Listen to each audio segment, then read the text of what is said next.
It was a cold, wet night in the northern woods of Washington state, somewhere far from any town or paved road. The year was 1994, and I was 28. I'd been driving my old pickup along a muddy back trail for hours, looking for a spot to set up a small hunting cabin I had been planning to build before winter came. The rain had started in the afternoon and hadn't stopped since. Thick, heavy drops that hit the windshield so hard I could barely see ahead. The wipers were fighting a losing battle, and the fog creeping up from the forest floor made it worse. Everything smelled like wet pine, mud, and diesel. I had driven out there alone because I wanted the quiet. I had been working in construction for years, and the noise of drills, saws, and shouting men had filled my life so completely that silence had become something I missed. I wanted to build something that was my own, just a small cabin I could visit on weekends, somewhere no one could bother me. I had picked a clearing near a small river that curved through the woods, about 2 hours away from the nearest gas station. By the time I reached the spot, it was already close to dark. The sky was a dull gray, and the rain turned into a steady downpour. I parked the truck on a slope that overlooked the clearing. The trees were thick around it, tall firs and hemlocks with black, slick trunks. The ground was soft and uneven, and every step I took sank a little. I wore an old army jacket and thick boots, but the rain had already soaked through the cuffs and collar. I started unloading the back of the truck. Wood planks, nails, a tarp, some tools, and a few cans of beans and soup for the night. The plan wasn't to finish the cabin that night, obviously, but I wanted to build at least a small frame and maybe a lean-to where I could stay dry. I found a spot slightly raised above the rest of the clearing, close enough to the river to hear the water but far enough not to flood if the rain got worse. I set up my lantern on a dry stump and started measuring the space for the cabin floor. The ground was muddy, but under the first few inches, it was firm enough to hold. The rain made everything harder. The hammer kept slipping in my hand. Nails bent halfway in, and the boards were heavier from the moisture. My hands ached from the cold, and every sound felt louder than it should have been. The thud of the hammer, the crack of wet branches in the woods, the water dripping from the trees. I told myself it was just the wind and animals moving about, but there was something about the silence between the sounds that made me uneasy. When the wind paused, it was completely quiet. No birds, no frogs, just rain and my own breathing. I worked like that for maybe 2 hours, using the truck's headlights to see after my lantern went dim. By then, I had managed to raise a simple wooden frame and put a tarp over one side to make a temporary shelter. It wasn't much, but it would keep me out of the rain. I moved my things under it, lit my small camping stove, and warmed up a can of soup. The steam mixed with the damp air, and I sat there eating in silence, watching the rain roll down the tarp. It was then that I noticed something strange.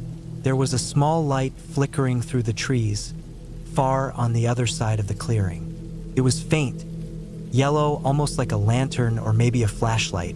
At first, I thought it was a reflection from my truck lights, but when I turned them off, the glow stayed. It wasn't moving, just steady in one spot.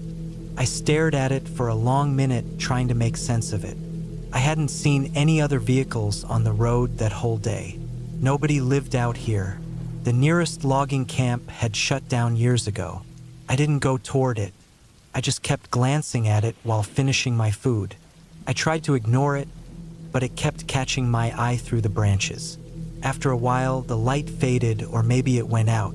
Couldn't tell. The rain got heavier, drowning out the sound of the river. I set up my sleeping bag under the tarp, took off my boots, and laid down, staring up at the fabric shaking from the wind. I was tired, but my mind wouldn't rest. Sometime around midnight, I woke up to a sound that cut through the rain. It was the sound of wood snapping, not far, maybe 50 feet away. It wasn't just a branch falling. It was heavier, like someone had stepped on something thick. I stayed still, listening. Another crack followed, closer this time. I reached for my flashlight, keeping it off. My breathing felt too loud, so I tried to control it. I waited, hearing only the wind and the occasional splash of water. Then I saw movement, a dark figure passing between two trees at the edge of the clearing. No light, no sound but the rain. It was too dark to see details, but it looked like someone moving slowly, carefully.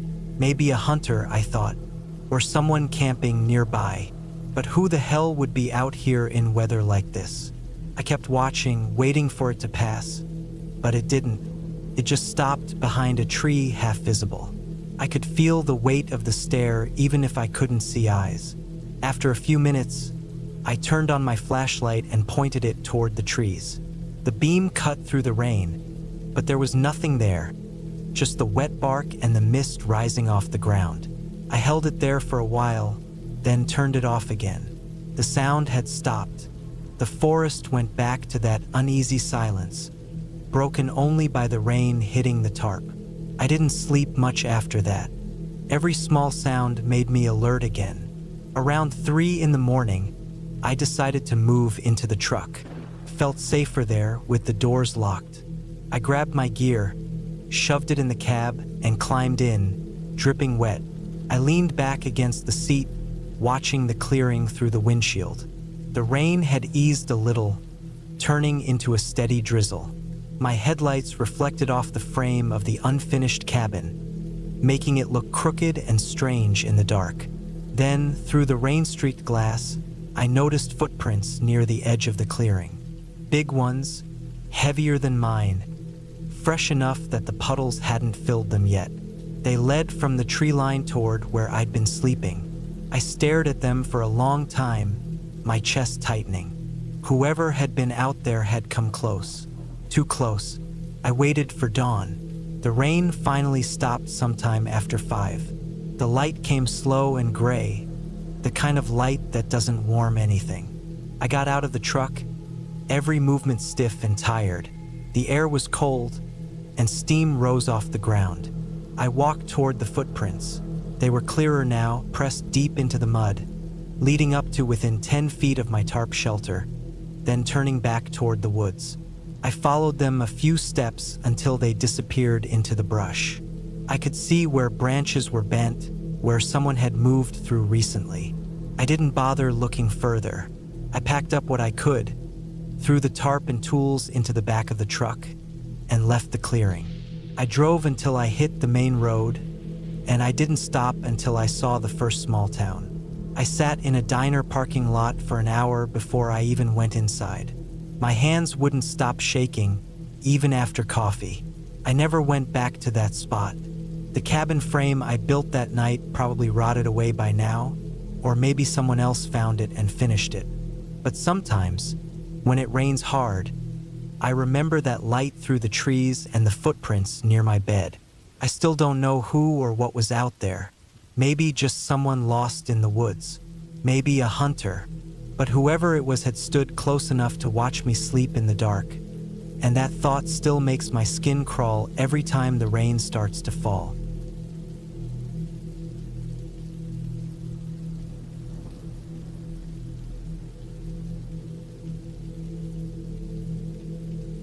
It was the middle of October, 2011, when I decided to spend a few nights alone in the old cabin near the graveyard on the edge of Harrow County, Virginia.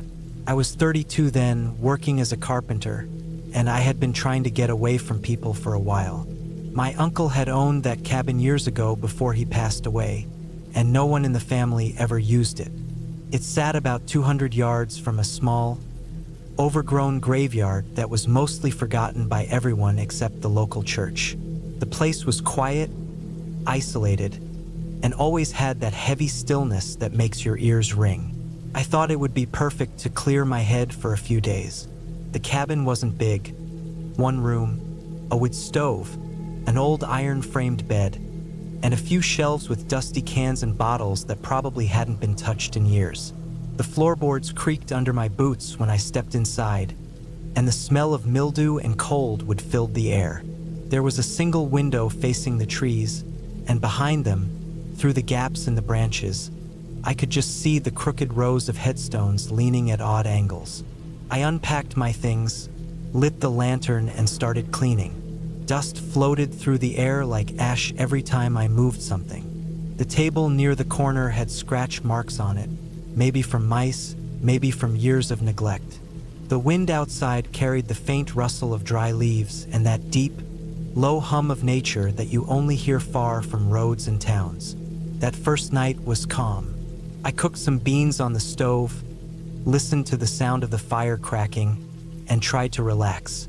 But even when I closed my eyes, I couldn't shake the sense that the air was thicker out there. Every sound, the wind pushing the trees, the occasional snap of a branch, seemed closer than it should have been. Around midnight, I heard something that made me sit up. It wasn't loud, but it was steady. A rhythmic tapping, faint but clear, like someone knocking gently on wood, came from outside, near the back wall of the cabin. I stayed still for a while, listening. The tapping continued for maybe 20 seconds, then stopped.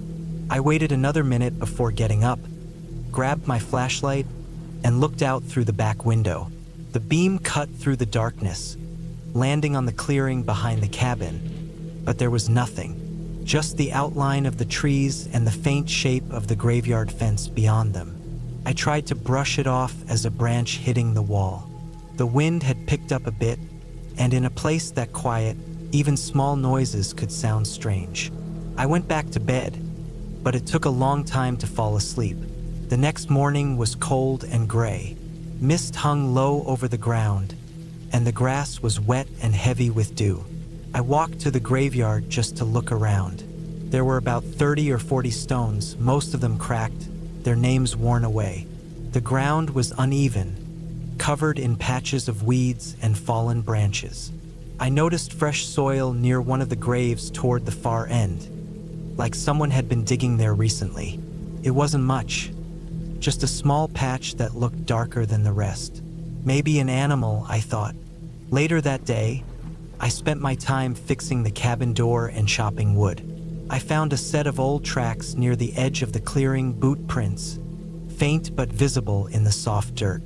They weren't mine. They came from the direction of the graveyard and led toward the cabin, but they stopped halfway, as if the person just turned around and left. I didn't think too much about it then, but something about the size of them bothered me. They were small, like a teenager's. That night, it started again. The same tapping. This time, it was louder. It came from the wall near where my bed was. I held the flashlight tight and waited, staring at the wall. After a few seconds, I heard a faint dragging sound, something brushing along the outside of the cabin. My stomach tightened. I stood up, slipped on my boots, and quietly stepped to the door. When I opened it, the night air hit me, cold, silent, still. My breath came out in clouds. I shined the flashlight slowly around the clearing. Nothing, just trees and fog. The tapping had stopped the moment I opened the door. The only sound now was the distant creak of branches in the wind. I walked around the cabin once, scanning every side. There were marks on the back wall, small scratches in the wood, thin and vertical, like someone had scraped it with metal. I touched one of the grooves. It was fresh. I could feel the splintered edges. I didn't sleep much after that. I sat by the fire, staring at the door, listening for anything. Around 3 a.m., I heard footsteps outside, slow, uneven, like someone walking barefoot on the dry leaves. They circled the cabin once, then faded into the distance. When morning came, I packed my things and thought about leaving. But part of me didn't want to look like I was scared of a few noises. I told myself it was probably some drifter or maybe kids messing around. Still, I decided I'd leave the next morning if anything else happened. That day, I went back to the graveyard again. I wanted to see if the soil patch I saw earlier looked any different. When I got there, it had been disturbed even more. Someone had definitely been digging. The soil was looser, the shape more defined, like a shallow pit. And lying beside it was an old metal spade, rusted but recently used. The handle was damp, and I could see fresh mud on it. I didn't touch it. My heart was pounding so hard I could feel it in my throat. I backed away slowly, trying not to step on anything loud. I couldn't think of a reason why anyone would be digging up graves in the middle of nowhere. There weren't even fresh burials here. Every stone was older than 50 years. That night was the worst. I tried to stay awake, but I must have drifted off around midnight. I woke up suddenly to a sharp sound, something metallic dropping to the floor. My flashlight was still on the table, so I grabbed it and swept it around the room. My breath caught when I saw the floor near the door. Muddy footprints, small, wet, and recent. They led from the door toward the corner of the cabin, then stopped right beside my bed. The door was still shut.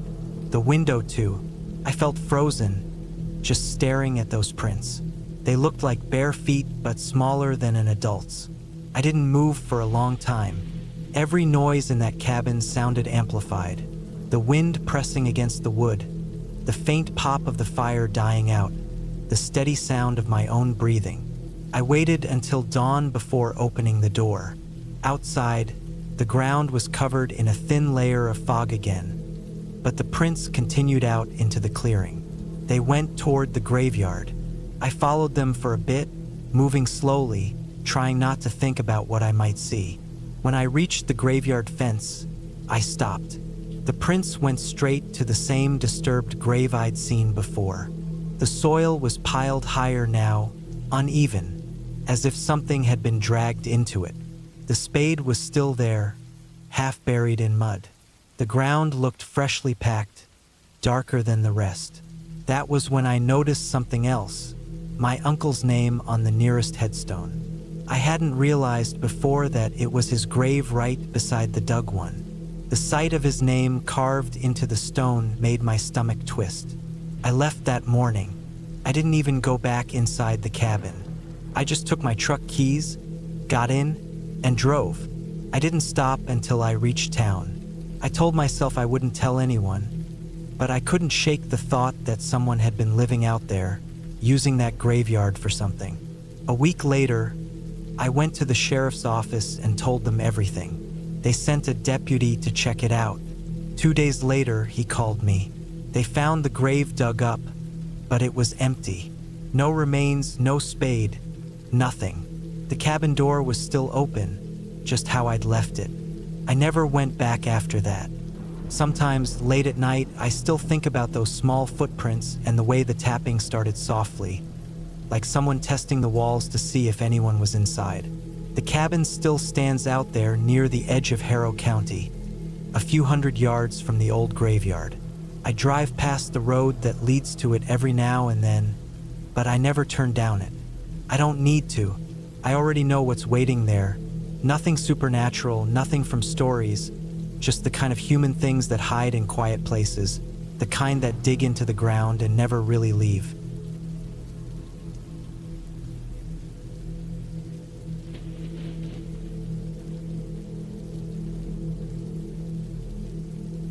It had been almost 6 years since my ex-wife, Laura, passed away.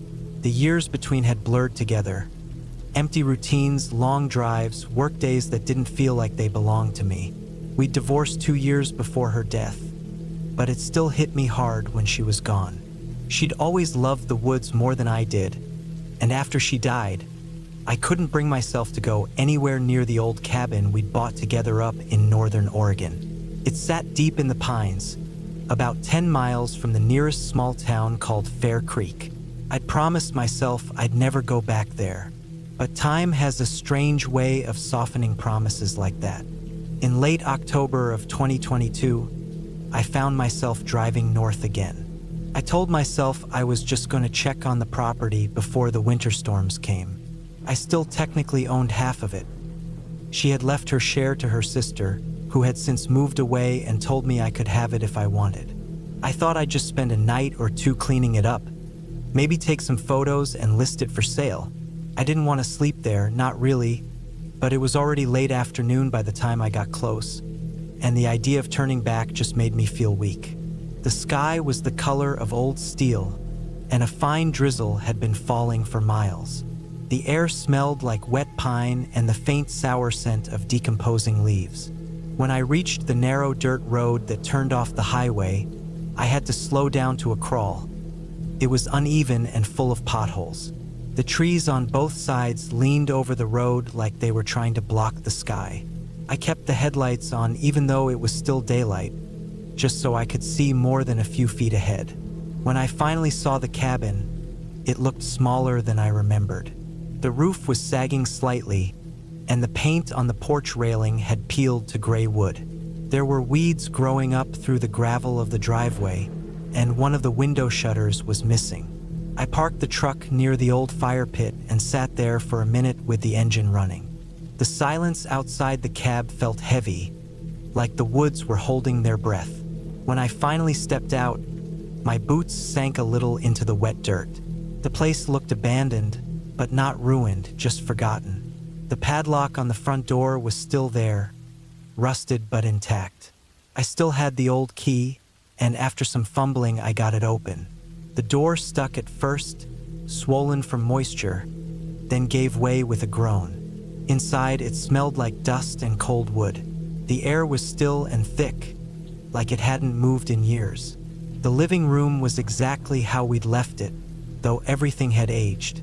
The old stone fireplace was full of ashes. The couch was covered in a faded blanket that had gone stiff. There were 2 empty bottles on the table, hers probably, and a cracked photo frame lying face down on the floor. I turned it over and saw a picture of us from a camping trip in 2012, smiling and sunburned. I put it back down, face down again. I spent the first hour just walking through the place. Every step made the floor creak. The kitchen cabinets were half open, and a thin layer of grime coated the counters. I found mouse droppings under the sink and a few chewed cereal boxes in the pantry. The fridge was empty and unplugged. I decided I'd sweep, clean what I could, then stay just one night before leaving in the morning. As daylight faded, the cabin got darker faster than I expected. By 6, it already looked like late evening inside. I unpacked my sleeping bag and flashlight from the truck and lit one of the old kerosene lamps we kept on the counter. The warm yellow light made everything look softer, but also revealed how much dust floated in the air. I set my phone on the table, no service. I'd expected that. The closest signal was usually a few miles back near the highway. After a quick meal of canned soup I'd brought along, I sat in the main room with the lamp burning low and the fire crackling. I wasn't sure why, but I couldn't relax. Maybe it was just the sound of the wind pressing against the walls, or maybe it was being in that place again, full of her things and memories I'd tried to bury. Every corner of that cabin had a piece of her in it. The mug with a chipped handle, her boots still by the door, the coat she'd left hanging on a hook years ago. Around 9, I went to check the back of the cabin where the generator used to be. It hadn't worked for years, but I wanted to make sure no animals had gotten into the shed. I took my flashlight and stepped out into the cold air. The drizzle had stopped, but everything was slick. The woods were darker than I'd ever seen them, the kind of black where you can't tell distance. The beam of my flashlight cut through it, showing only thin trunks and wet leaves. The shed door was half open. When I pulled it wider, a smell of damp metal and something faintly rotten drifted out. Inside, there were old gas cans, a rusted toolbox, and the broken generator. But near the corner, I noticed something strange. A stack of firewood that hadn't been there before. It looked freshly cut. The ends were still pale and clean, not darkened by weather. I hadn't brought any wood, and there was no reason anyone else would. I told myself maybe some hiker or hunter had used the place for shelter recently. Still, the idea unsettled me. I looked around for tracks, but the ground outside was too muddy and churned up to see much. I carried one of the logs back to the porch and left it by the steps. That night, I couldn't sleep. Every little noise made me freeze. The creak of the rafters, the occasional thump as rainwater dripped from the gutters. Around midnight, I heard something heavier, a soft drag or shuffle, somewhere near the back door. I sat up, holding my breath, listening. Then silence again. I thought maybe it was an animal. There were raccoons and deer out here all the time. Still, I couldn't shake the feeling that someone else had been here. The cut wood, the slightly moved furniture, the open shed, it didn't feel right. Around 2, I finally got up and checked every window and door, making sure they were latched. The night air coming through the cracks smelled like wet soil and pine needles. At dawn, I gave up on sleep and stepped outside. The mist hung low over the trees, and the ground sparkled with frost. That's when I saw the tracks. They weren't animal prints. They were boot marks, deep ones, coming from the direction of the woods behind the cabin. They led straight up to the porch steps, stopped at the door, then turned back the way they came. The mud around them was fresh. Someone had been here last night. I followed the tracks for about 50 feet before they faded into the leaves. My stomach felt tight the whole time, like something cold was turning inside me. Whoever it was had been close enough to see my light through the window, maybe even watching me. I didn't bother cleaning anymore. I went back inside, packed up my things, and loaded the truck. Before I left, I took one last look at the cabin. The morning light made it look harmless, quiet, even peaceful. But I knew someone had been around, someone who'd been there before, maybe even more than once. As I started the engine, I noticed something wedged under the windshield wiper. It was a folded scrap of paper, damp from the mist. I pulled it free and opened it. It was a small torn page from a notebook with a few words written in pencil. "Don't come back again." There was no name, no explanation, just that. I sat there for a long minute, the truck idling, the woods perfectly still around me. Then I tossed the paper onto the passenger seat and drove off, not looking back. I sold the cabin a month later through an agent, never even returned to sign the papers in person. Sometimes, late at night, I still think about the stack of fresh wood in that shed and the footprints that stopped right at the door. I tell myself it was probably some drifter, maybe someone who used the place for shelter. But sometimes, in the quiet before I fall asleep, I remember how the handwriting on that paper looked a little familiar. Like the way Laura used to write her grocery lists, pressed down hard with the pencil so the words almost tore through the page. I don't know who left that note, and I don't want to. All I know is that I'll never drive down that road again. Not in this lifetime.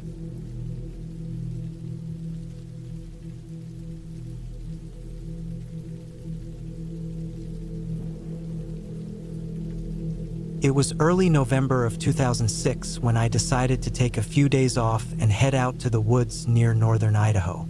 I was 29 back then, living alone in a small apartment, working a job that didn't pay much but kept me busy. A friend had told me about an old hiking trail that led deep into a forgotten part of the forest, where a few abandoned cabins still stood from the 1940s.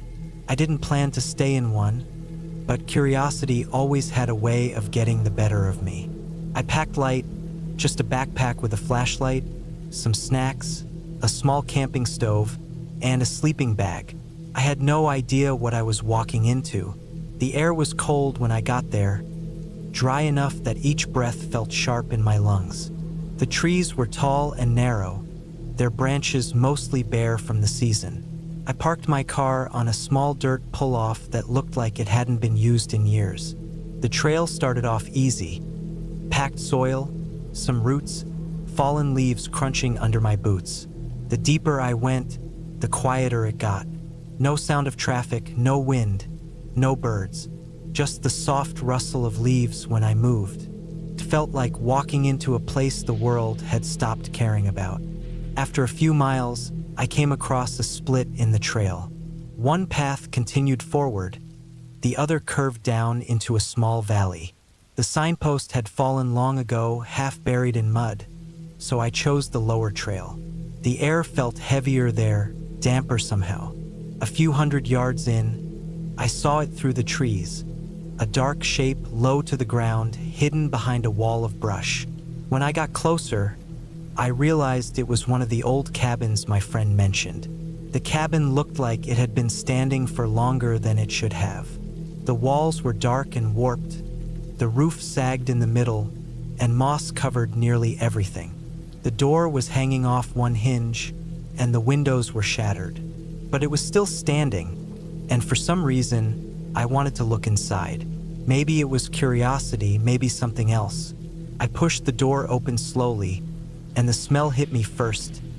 Damp wood, rot, and something faintly sour, like old mold. The floor creaked under my boots. Dust floated through the light from the doorway. Inside was a single room with a small fireplace on one side and what used to be a table near the window. Everything was falling apart, but it still felt like a place where someone had once lived. There were a few broken dishes on the table, and near the corner, a rusted metal bed frame with the remains of an old mattress.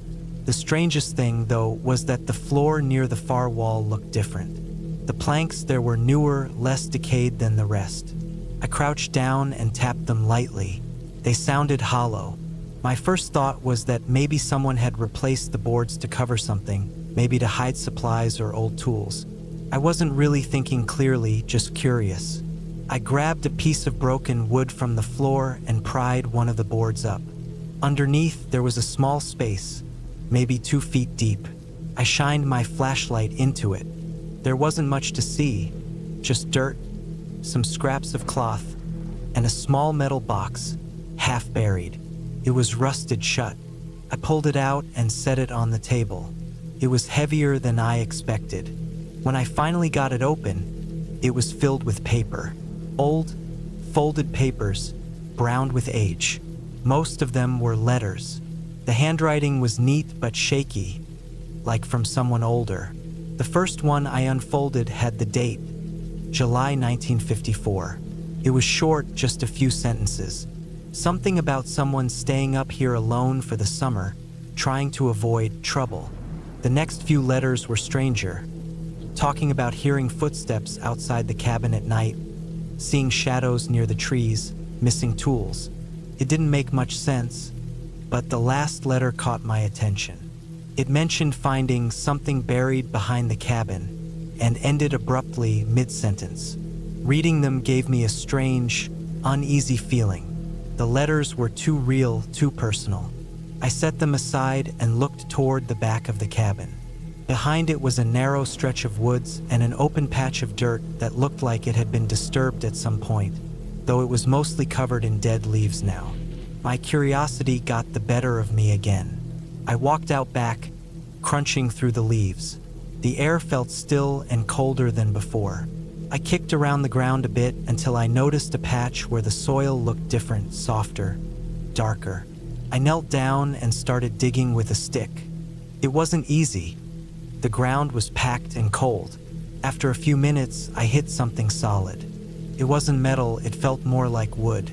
I cleared away more dirt until I saw the edge of a small wooden box, about the size of a shoebox.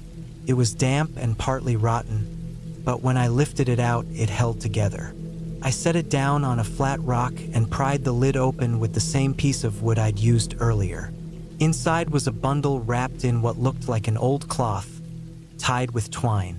I untied it carefully, expecting maybe tools or small valuables. But when I opened it, my stomach turned. Inside were bones. Small ones, clean and dry, wrapped neatly like someone had tried to preserve them. They were too small to be from an adult. For a long moment, I just stood there staring at it. My first thought was that maybe it was from an animal, but the shape was too human. My hands were shaking when I backed away. I dropped the lid and stepped away from the box. I didn't want to believe what I'd found, but the more I looked, the clearer it became. Whoever had lived there had buried something, someone behind that cabin. The sun was getting low now, and the forest was darker. I packed my things quickly, but I couldn't stop glancing back at that patch of dirt. The whole place felt wrong, like it had been waiting to be found again. When I finally left, I walked faster than before, checking over my shoulder every few minutes. The woods were silent, but I couldn't shake the feeling that I wasn't supposed to have seen what I did. By the time I reached my car, The sky had turned gray and the air was colder. I got in, locked the doors, and just sat there for a while, trying to calm down. I wanted to call someone, maybe the police, but what would I even say? That I'd found old bones behind a cabin that wasn't even on a map? Sounded insane. Still, the thought of leaving it like that didn't sit right with me. The next morning, after hardly any sleep, I drove into the nearest small town and found the sheriff's office. I told them about the cabin, the letters, and what I found buried. They didn't say much at first, just asked me to show them where it was. We drove out there together, 2 deputies and me. When we reached the spot, the cabin looked even worse in daylight, smaller somehow. They went around back and started digging where I told them. It didn't take long before they hit the box. One of them called it in, and I just stood there watching, feeling cold all over again. They opened it carefully and confirmed it was what I thought. They took the bones, the box, and the letters. A few weeks later, I got a call. They told me the remains were indeed human, most likely a child, buried sometime in the 1950s. The case had been closed long ago, labeled as a missing person, never solved. The letters, they said, were written by the child's father, who had disappeared shortly after the kid went missing. They didn't tell me more than that, just thanked me for reporting it. I haven't gone hiking alone since then. I still think about that cabin sometimes. The smell, the quiet, the way the ground looked disturbed before I even touched it. I think about the person who buried that box and walked away like it never happened. Every fall, when the air gets cold again and the leaves start to die, I find myself remembering that place. It's strange how something can sit out there for half a century, forgotten by everyone, until one random person stumbles onto it. And I can't help but wonder how many other cabins like that are still standing, deep in the woods, holding stories that were never supposed to be found.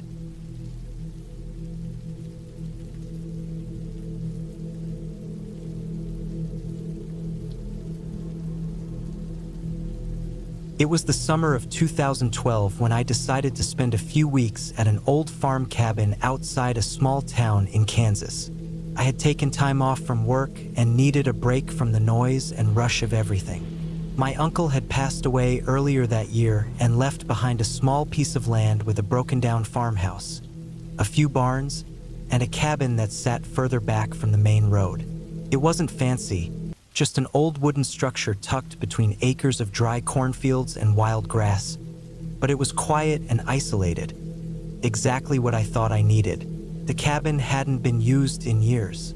When I first arrived, the air inside smelled like damp wood and old dust. The floorboards creaked under every step.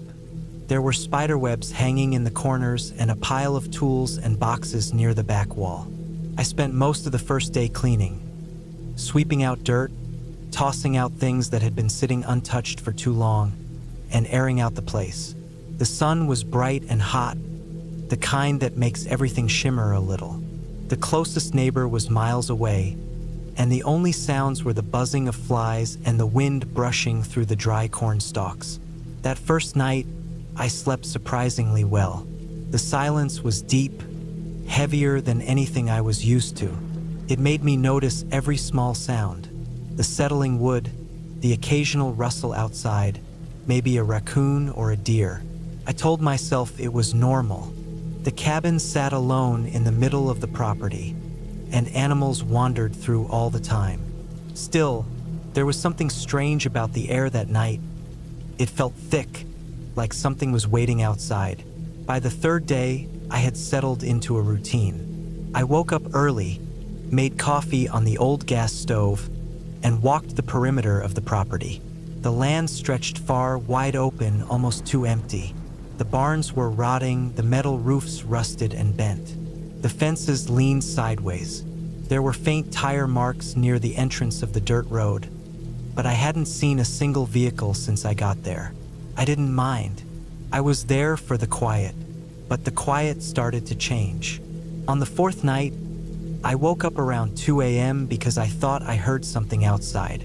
It was faint, a dragging sound, like something heavy sliding through dirt.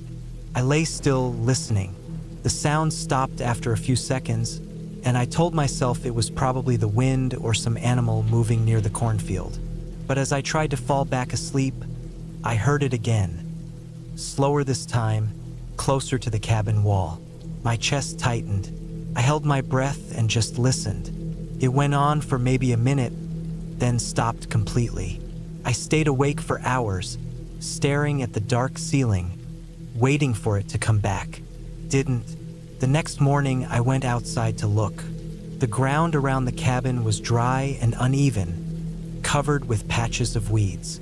I expected to see footprints or some mark in the dirt, but there was nothing, no tracks, no sign of anything. The only thing that stood out was a faint smell.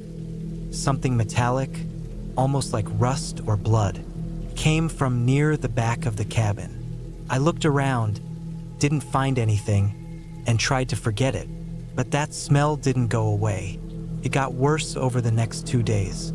It clung to the air around the cabin, especially near the back window. It wasn't strong enough to make me sick, but it was always there. A dull, sour stench that I couldn't trace. I checked under the floorboards, under the porch, even inside the walls where a few boards had come loose. I found nothing. I told myself maybe a small animal had died nearby and was buried somewhere under the dirt. By the end of the first week, I started to feel uneasy. The isolation that I had wanted so badly now felt heavy and strange. The quiet wasn't peaceful anymore. It was tense. I caught myself checking the windows too often, watching the tree line in the distance. Sometimes I thought I saw something move out there, just far enough that I couldn't make out what it was. A shadow that shifted when the wind blew. Once, I thought I saw a person standing near the corn, but when I blinked, it was gone. I tried to convince myself it was my eyes playing tricks, or maybe the way the tall stalks swayed. One night, the dragging sound came back, louder this time. I was lying in bed, barely drifting to sleep, when it started again. A slow scrape against the ground, then a thud, then another scrape. It circled the cabin. My heartbeat pounded in my ears. I reached for the flashlight near my bed and waited, barely breathing. I could hear it right outside the wall near the window. Slow, heavy movements, like someone pulling something behind them. I wanted to look, but something inside me told me not to move. The sound went on for maybe 10 minutes before it stopped. The silence that followed felt endless. At sunrise, I finally went outside. My hands were shaking. I checked around the cabin carefully, expecting to find something. But again, there was nothing. The dirt looked untouched, the weeds undisturbed. But this time, the smell was stronger, almost choking. It was coming from the direction of the barn. I followed it, my stomach twisting. The barn doors were barely hanging on their hinges, the wood dark and soft with rot. Inside, the smell hit me full force, covered my mouth and stepped in slowly. There was a hole in the dirt floor near the back wall. Not very deep, maybe a few feet wide. Around it, the dirt was darker, damp looking. Someone had been digging. The edges of the hole were uneven, and an old shovel leaned nearby, covered in dried mud. There were no footprints, no signs of who had been there. I stared at it for a long time, that metallic smell thick in the air. I didn't dig any further. I backed out of the barn and went straight to the cabin. That day, I couldn't focus on anything. Every sound made me jump. The wind against the tin roof, the creak of the floor, the idea that someone had been on the property, digging in that barn, wouldn't leave my head. By evening, I decided I'd had enough. I packed some of my stuff and planned to leave in the morning. But that night, everything came to a peak. Started just after midnight. A sharp noise, not the dragging this time, but something hitting the wall. Once, then again. I sat up in bed, my skin cold. It sounded like someone was knocking, slow and steady, on the side of the cabin. The sound moved from one wall to another, circling. Then I heard footsteps. Not shuffling, not animal, clear, heavy human footsteps in the dirt outside. I didn't move, couldn't. I sat there for what felt like hours, listening as whoever it was walked around the cabin, then toward the barn. Eventually, the footsteps faded, and everything went silent again. When morning came, I left without even eating. I drove down the dirt road, trying not to look back, but something made me glance in the rearview mirror. As the cabin grew smaller behind me, I saw the barn door hanging wide open, swaying in the wind. I drove faster until the road turned and the farm disappeared from view. A few weeks later, after I'd gone back to my apartment in the city, I got a call from the county sheriff. They had found something on the property. He said a neighbor had noticed a bad smell coming from the direction of the barn and called it in. When they dug up that hole, they found human remains, old, maybe 20 or 30 years buried. He asked if I knew anything about it. I didn't. I told him I hadn't touched that hole, that I didn't know it was there until my last day. After that call, I couldn't sleep for days. I kept thinking about those sounds I heard, the dragging, the footsteps, the smell. It wasn't ghosts or anything supernatural. Someone had been out there, maybe even still living nearby, digging at that grave, maybe trying to move it, maybe trying to hide it again. I'll never know. I sold the property after that. I never went back, not even once.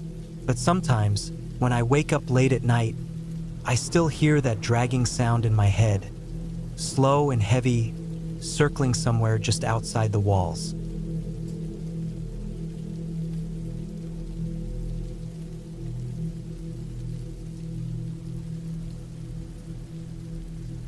It was late October of 2016 when I decided to drive up north into the thick woods of Maine for a weekend hunting trip. I was 31 back then, working long hours at a construction company, and that trip was supposed to be a break from all the noise and stress. A friend of mine had mentioned an old hunting cabin near Moosehead Lake that was apparently free to use. He said it hadn't been touched in years, but it was still standing and dry inside. That was all I needed to hear. I packed my rifle, a sleeping bag, a few cans of food, and some coffee. I left early on a Friday morning, thinking I'd stay 2 nights and come back Sunday afternoon. The drive was quiet and long. The last town I passed through was Greenville, and after that, the road turned into gravel, winding through dense forest. The trees were tall and colorless, their leaves already fallen, leaving long branches that looked like dark arms reaching out toward the road. My phone lost signal about 30 minutes in, and all I could hear was the crunch of the tires over gravel and the occasional rustle of wind through the woods. I didn't think much of it at first. It was normal for that part of Maine. After about an hour of driving deeper into the woods, I found the cabin. It sat about 50 yards off the road, half hidden behind a row of birch trees. The wood was dark and worn, the roof sagging a bit near the front, but the structure looked solid. There was a single stone chimney, and smoke stains around the top told me someone had used it not too long ago, though my friend swore no one had been there in years. The front door hung slightly crooked, but it closed well enough when I pushed it. Inside, the air was stale and heavy, smelling faintly of damp wood and old ashes. There was a small iron stove in the corner, a single cot with a thin mattress, and a rough wooden table covered in dust. A few hunting hooks hung along the wall, and a faded deer skull sat above the doorframe. It was the kind of place built for function, not comfort. I brushed off the table, set down my bag, and opened one of the small windows to let in some air. The cold breeze that came through felt cleaner than anything I'd breathed in weeks. The first evening went smoothly. I set up a small fire in the stove, cooked a can of beans, and cleaned my rifle. Before the sun disappeared, I stepped outside to take a look around. The forest stretched in every direction, thick and quiet. The air had that heavy stillness that comes just before nightfall in deep woods. No insects, no birds, just silence. I remember feeling small in that emptiness, but not scared. It felt more like the world had just forgotten about this place. And for once, I was fine being part of that silence. That night, I didn't sleep much.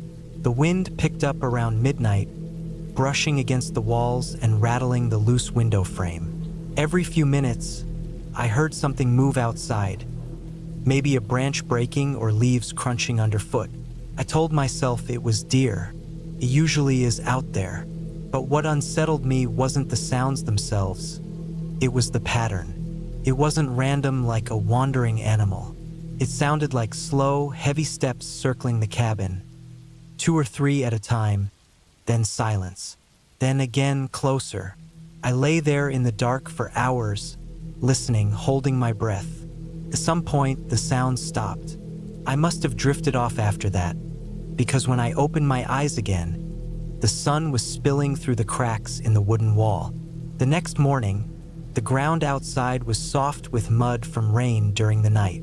I decided to check around before heading out to hunt. Near the front steps, I noticed something, a few footprints. They weren't from boots or animal paws. They looked more like bare feet, but wide and flat with deep impressions in the wet soil. I crouched to look closer. Whatever made them had walked right up to the front of the cabin, stopped by the window, and then turned back toward the tree line.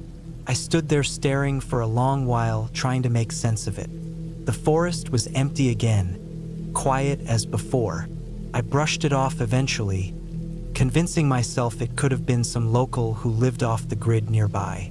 People like that exist out there, living quiet lives away from everyone. Still, the idea of someone watching me while I slept made me uneasy.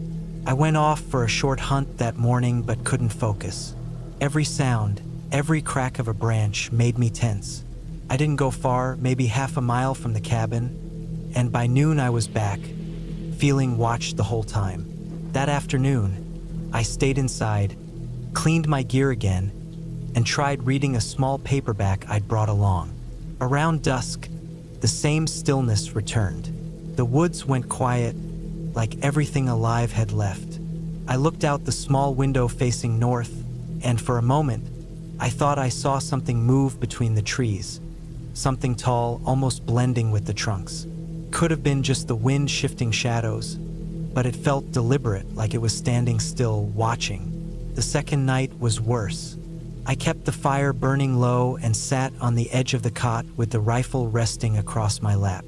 I could hear the same slow footsteps again after midnight. This time, they came from the backside of the cabin. The boards creaked slightly, like someone pressing their weight just outside the wall. Then it moved step by step around toward the front. I held my breath again, waiting.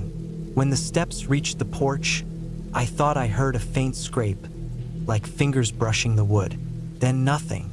Silence for almost an hour. I didn't sleep at all that night. I waited until the first bit of gray light started to show through the window. Then I went outside to check again. The ground was even muddier than before. More prints. Same shape. Bare. Larger this time, deeper, leading away into the woods behind the cabin. I followed them for a few yards before stopping. The deeper I went, the more I realized how wrong it felt. The prints were spread far apart, like whoever made them took long, heavy strides. But there was no sign of them turning around, just straight into the thick of the forest. That was when I decided to leave. I didn't care about the rest of the trip or the hunting. Something wasn't right there. I packed fast, threw my gear into the truck, doused the fire, and locked the door even though it wouldn't stop much. When I started the engine, the sound felt too loud against the stillness around me. The road out felt longer than before. Every few minutes, I checked the rearview mirror, half expecting to see someone walking on the road behind me. But there was nothing. I made it back to Greenville by noon and stopped at a small gas station to fill up.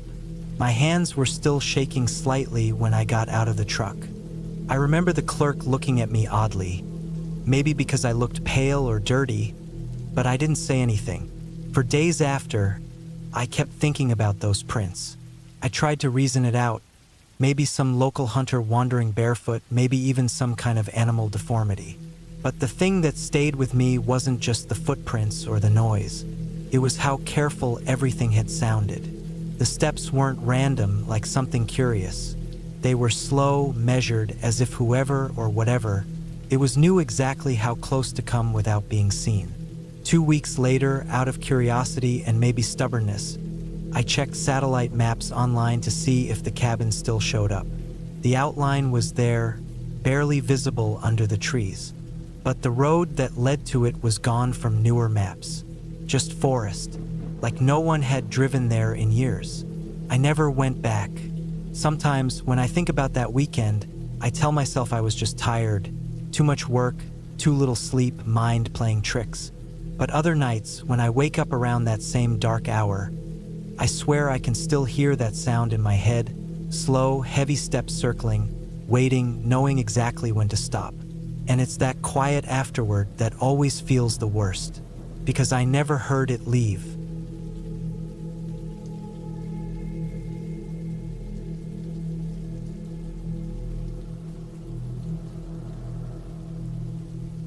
It was late October of 2017 when I decided to take a short trip out of London to the countryside of northern England. I had been working long hours in an office and just needed to get away from people for a while.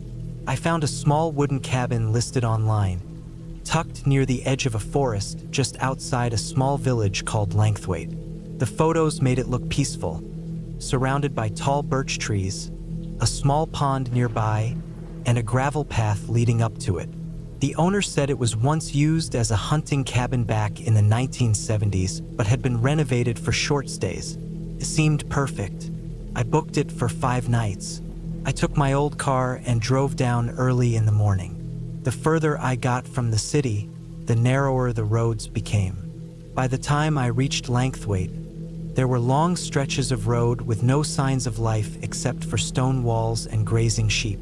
The air felt colder there, sharper, and the sky was a dull gray. The directions the owner had given me said to follow a dirt track off the main road until I reached a wooden gate. From there, it was about half a mile on foot to the cabin because the path was too uneven for vehicles. I parked by the gate, grabbed my backpack, and started walking. The wind rustled through the tall grass, and I could hear the faint sound of water running somewhere close. The forest ahead looked dense but quiet. It took me about 15 minutes to reach the cabin. It was smaller than I expected. Dark wooden walls, a tin roof, and 2 windows that reflected the trees behind me. There was an old shed behind it and a rusty water pump to the right. It looked lonely, but in a good way, like no one had been there for months. Inside, the place smelled like pine and damp wood. The floor creaked with every step. There was a small kitchen area, a table, a narrow bed, and an old stove in the corner. Everything was simple. I unpacked, opened the windows to air it out, and made some tea. For the first day, it was peaceful. I sat outside, listening to the wind, and watched the light fade behind the trees. The quiet was heavier than I was used to, but I liked it. By the second evening, though, something felt off. It started with small noises outside, branches snapping, faint movement near the trees. I tried to ignore it, thinking it could be animals. There were deer in that area and maybe foxes. But after dark, the sounds became more distinct, slower, heavier. Not the random movement of an animal, more like deliberate footsteps. I turned off the lights to see if maybe my eyes would adjust and I could catch what it was. From the window, I saw nothing but the faint outline of the forest. Still, I couldn't shake the feeling that something or someone was watching the cabin. The next morning, when I stepped outside, I noticed footprints in the damp ground near the back of the cabin. They were faint but clear enough to tell they were human. Barefoot. The prints were small, like a woman's, and they led from the tree line to the side of the cabin, stopping right under the window by the bed. I felt my stomach twist when I realized that was the same window I'd been sleeping next to. I tried to rationalize it. Maybe the marks were old, maybe someone had been hiking nearby, but the prints looked fresh. That day, I walked into the village. There were only a few shops and a small pub.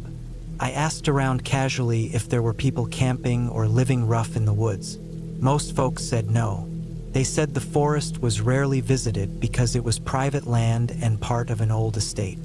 I didn't mention the footprints. I just bought some canned food and went back before dusk. When night came again, the forest felt different. The wind had died down completely, and it was unnervingly still. Around midnight, I woke up suddenly. It was pitch dark except for the faint orange light from the dying fire. The air felt colder than usual, and I could hear something faint. A dragging sound, like fabric brushing against wood, came from outside, near the wall by the bed. I froze, listening. Then it stopped. For the next few minutes, there was only silence. I stayed awake for hours, not daring to move, until I saw the first bit of morning light. When I finally stepped outside, I saw something that made my chest tighten. On the window's edge were smudges, faint streaks of dirt, like someone's fingertips had dragged down the glass. I looked down and saw more prints in the mud, leading away from the cabin toward the trees again. The same small barefoot marks. I spent the day checking every corner of the cabin, the shed, even the area around the pond. There was nothing, no sign of anyone living nearby. I thought about leaving early, but I convinced myself I was overreacting. It was probably just someone wandering through at night. Maybe a local who didn't want to be seen. I told myself that. That night, I couldn't sleep. The wind started to pick up again, rattling the windows. Around 2 in the morning, I heard it again, the footsteps. This time they were closer, slower, circling the cabin. The boards creaked under my weight as I quietly stood up. I didn't turn on the light. I just stood by the wall, listening. The steps stopped right outside the door. Then nothing. I could hear my heart pounding in my ears.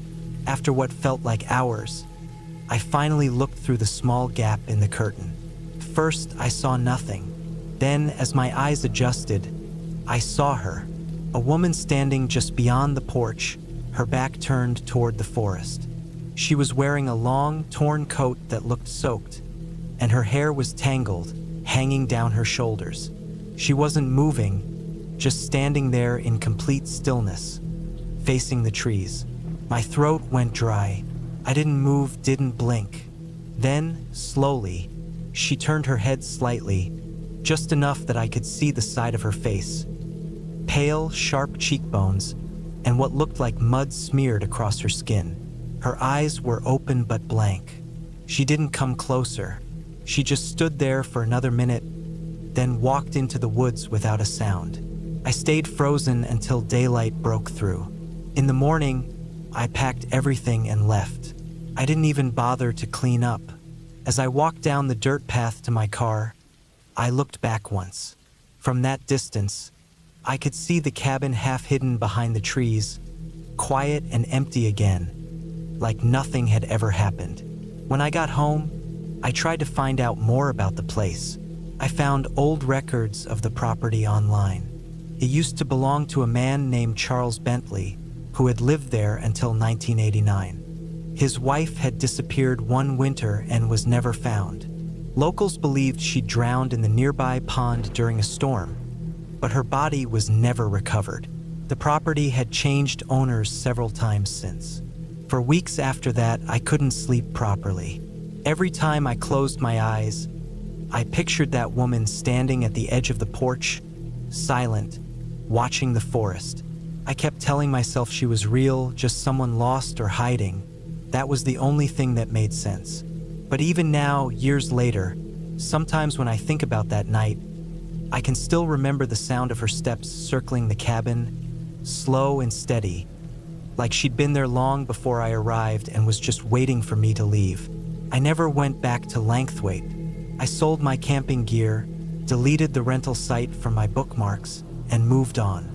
But sometimes, when I drive past stretches of forest at night, I find myself checking the tree line, half expecting to see that same thin figure standing there, motionless, barefoot, waiting.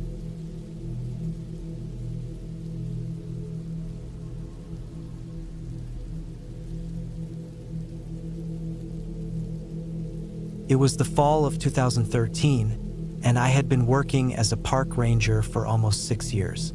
My post was in the northern part of Wyoming, near the edge of the Bighorn Mountains. The area was mostly forest, long stretches of pine and aspen that went silent once the wind stopped moving. My duty cabin sat a few miles from the nearest service road, built decades ago, probably in the 70s.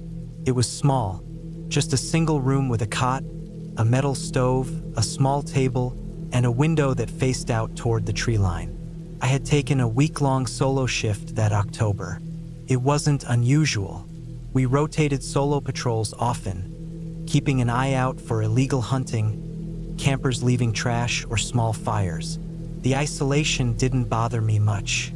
I had grown used to the long silences of the forest, the kind that made your own breathing sound loud. That week, though, something felt different right from the start.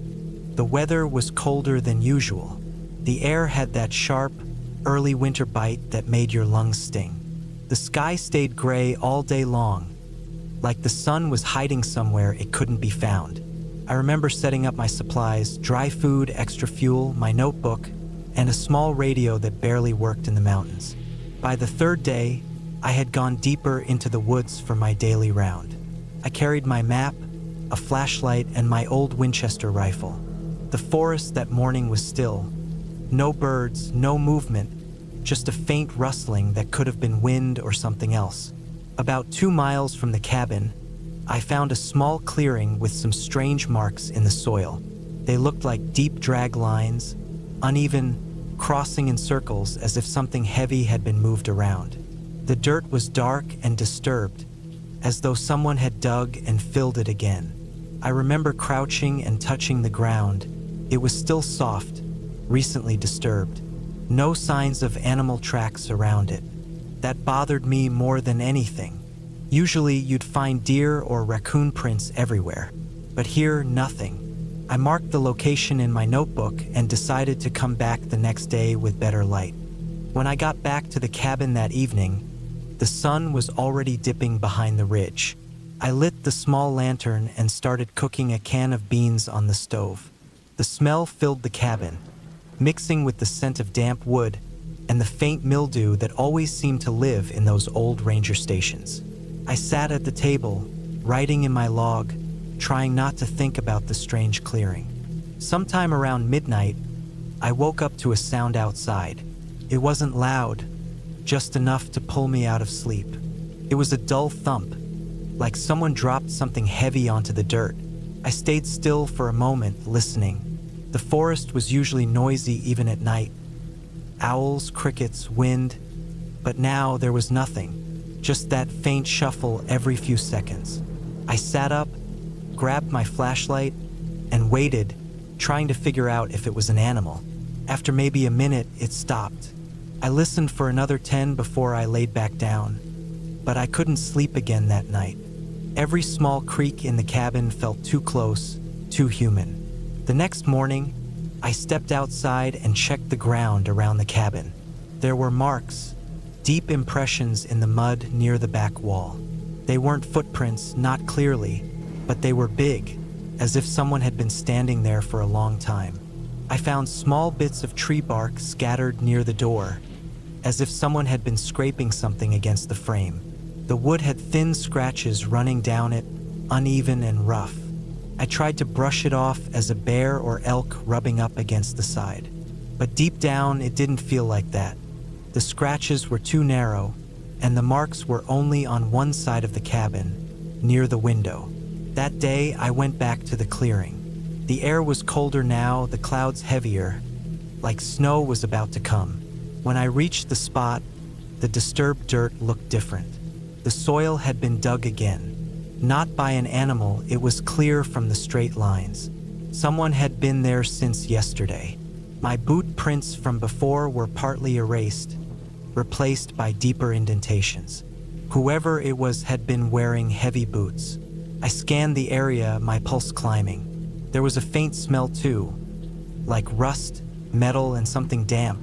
I backed away slowly, marking nothing else, and returned to the cabin before sunset. That night, the scratching started again. Not soft this time, but slow and steady. It came from the back wall, the same spot where I had seen the marks.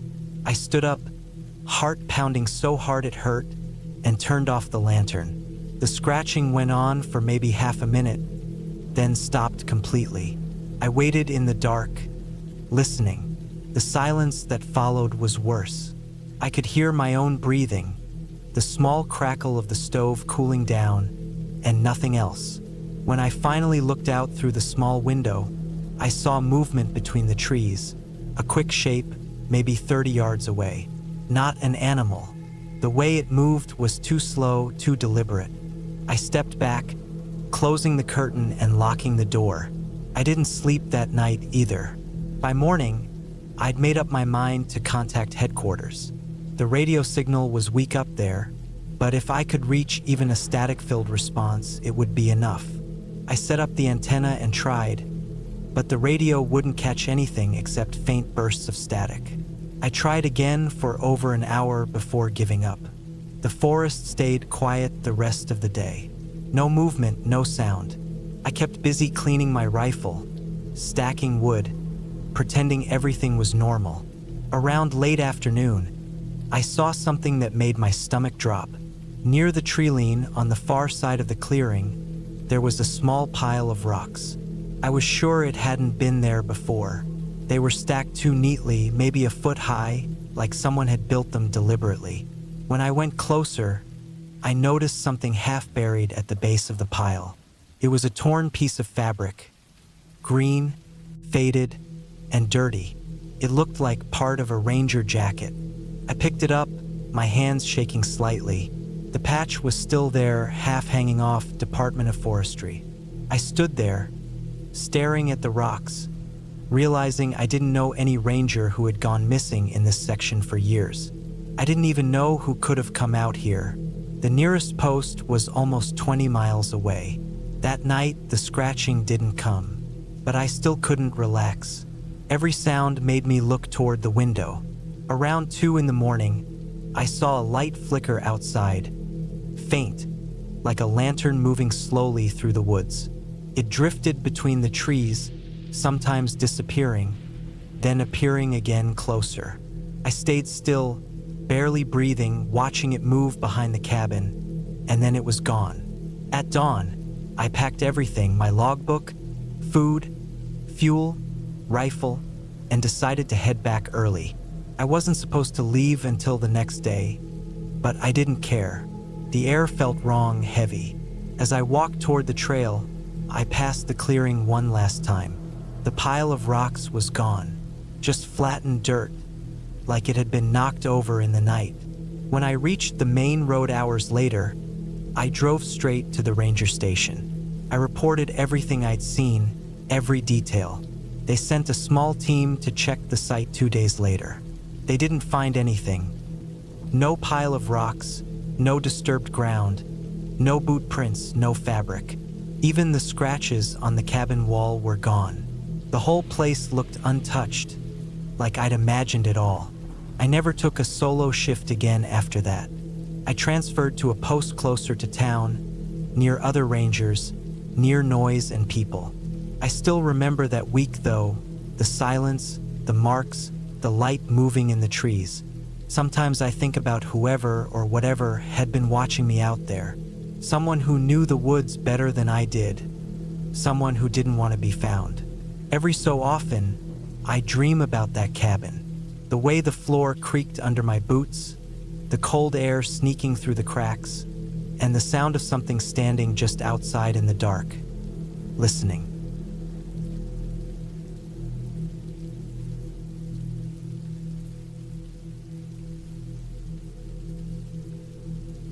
It was late October of 2013 when I decided to take a week off and stay in a small cabin my friend had told me about, hidden deep in the San Juan Mountains of Colorado. I was 34 at the time, working construction jobs that kept me on the road for months, and I hadn't had a proper break in years. I wanted somewhere quiet. No people, no traffic, just open land, cold air, and time to think. The cabin was old, built sometime in the 1950s and hadn't been lived in full-time for decades. My friends said hunters sometimes used it during elk season, but otherwise it sat empty most of the year. That sounded perfect to me. The drive took most of the day. By the time I reached the dirt road that wound through the trees, the sun was already setting, bleeding orange through the pines. The air got colder fast, and the road turned to loose gravel that made my tires crunch with every turn. I remember how quiet it was when I finally cut the engine. No sound of birds, no wind through the trees, just a dull silence that felt too thick. The cabin sat about 30 yards off the road, built of rough logs darkened by age. The roof sagged slightly in the middle, and the porch leaned forward like it was tired of standing. There was a small shed behind it and a rusted metal pump that barely worked when I tried it. Inside, it was dusty but dry. There were 2 rooms, one with a cot, a small table, and an old wood stove. The other was a cramped kitchen with a sink and a single window looking out at the back tree line. The smell was a mix of old wood, mouse droppings, and cold metal. I unpacked my gear, lit a couple of candles, and sat near the stove while it warmed up. The fire crackled softly, and I remember feeling that kind of peace that only comes from being far away from everything. I cooked a can of beans, ate straight from the pan, and went to bed early. That night, I woke up sometime after midnight. I didn't know why at first. Everything was still. The only sound was the faint creaking of the cabin's walls as they shifted in the cold. Then I heard it, a slow, dragging noise outside, somewhere near the porch. It wasn't heavy like footsteps, but more like something being pulled across the dirt. My first thought was that it was an animal, maybe a deer or a raccoon. I stayed still, listening. The sound stopped, then started again, moving toward the window. I didn't move. I just stared at the faint shape of the window frame glowing from the moonlight outside. After a few seconds, the sound faded away into the woods. The next morning, I went outside and checked around the porch. The ground was soft from rain a few days earlier, and I found tracks, but they were odd. They looked like footprints, but stretched long, almost as if whoever made them had walked on the sides of their feet. They went from the tree line up to the porch, then back again. I stood there for a long time just staring at them, my breath showing white in the cold air. I told myself it was probably a trick of the mud or maybe an animal's prints mixed with mine from last night, but they didn't look right. I spent the day trying not to think about it. I went for a walk down to a small stream about a half-mile away, gathered some firewood, and checked the shed. Inside were old tools, a couple of rusty traps, and a cracked mirror nailed to the wall.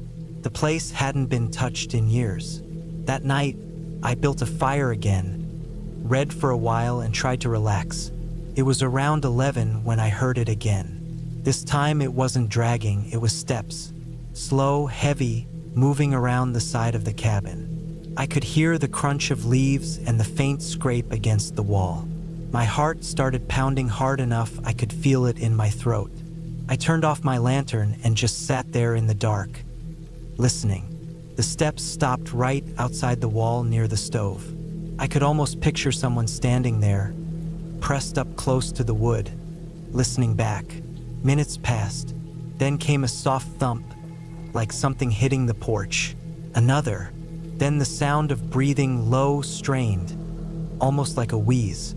I didn't move an inch. After a long time, the sound faded away again into the trees. I didn't sleep at all after that. When daylight came, I went outside with the hatchet I kept near the door.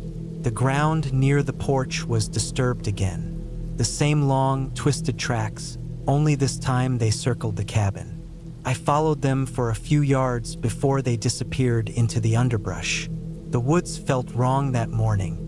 There were no bird sounds, no movement, just still air that pressed down around me. I decided I'd leave the next day. It wasn't fear exactly, but something about being watched that I couldn't shake. I packed most of my things that afternoon and stacked them near the door. By sunset, the sky had turned gray and thick with clouds. I kept the fire burning and stayed near it as long as I could. When it started to die down, I added another log and tried to ignore the way the woods outside looked darker than usual. That's when I heard it again, closer than before. Not footsteps this time, something brushing against the window. I looked up, and for a split second, I saw something move past it. A shape, low and thin, almost crawling. My stomach dropped. I couldn't see clearly, but it looked like a person. I stood up, grabbed the hatchet, and moved to the door as quietly as I could. I didn't open it. I just stood there and listened. The sound came from the back this time, soft movements through the dirt, then the faint crack of a twig. I waited, every muscle in my body tense. Then it went silent, completely silent. I don't know how long I stood there. Maybe 10 minutes, maybe more. Then all of a sudden, something hit the back wall hard enough to shake the whole cabin. Once, then again. I dropped the hatchet for a second and backed away. I could hear it now, moving around the cabin fast, circling. It didn't sound like normal footsteps anymore. It was uneven, like someone running on hands and feet. I don't know what made me do it, but I ran out the door and toward my truck. The cold air hit me like ice, and the trees loomed tall and black. I could hear it behind me. Fast, snapping branches, moving low to the ground. I didn't look back. I reached the truck, fumbled the keys, and got inside, slamming the door. The forest was dead quiet again. Then something hit the side of the truck. I turned my head and saw it through the window, just for a moment. It looked human, but wrong. The limbs were too long, the skin pale and stretched, and its face. It looked like it had been wearing someone else's skin. Its mouth was open, but no sound came out. It just stared at me with wide, glassy eyes. Then it dropped down and disappeared into the darkness. I drove out of there as fast as I could. The road was rough and I nearly went off it twice, but I didn't stop until I saw the main highway lights miles away. I didn't go back for my things. I told myself maybe it was a person, maybe some insane hermit living in the woods, or maybe just my own mind twisting shadows into shapes. A week later, I told my friend about what happened. He went up there with 2 other guys to check it out. When they came back, they said the cabin door was open, everything inside was scattered, and the tracks were still there. Those same long, twisted prints leading off into the trees. No one's been up there since. Even now, when I think about it, I can still see its face against the glass. Every time I drive through mountain roads at night, I catch myself looking in the rearview mirror, half expecting to see that same pale shape moving along the edge of the woods, keeping pace with my headlights, waiting.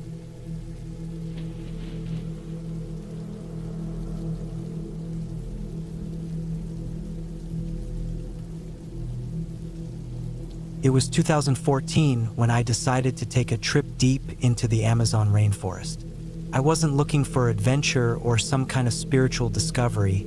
I just needed to get away from people.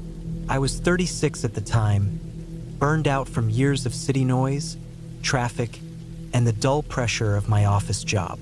I had saved enough money to take a few months off and travel alone. I wanted quiet, something raw and disconnected from the world I'd been drowning in. I found a small old cabin for rent on a remote patch of land near the Javari River in western Brazil.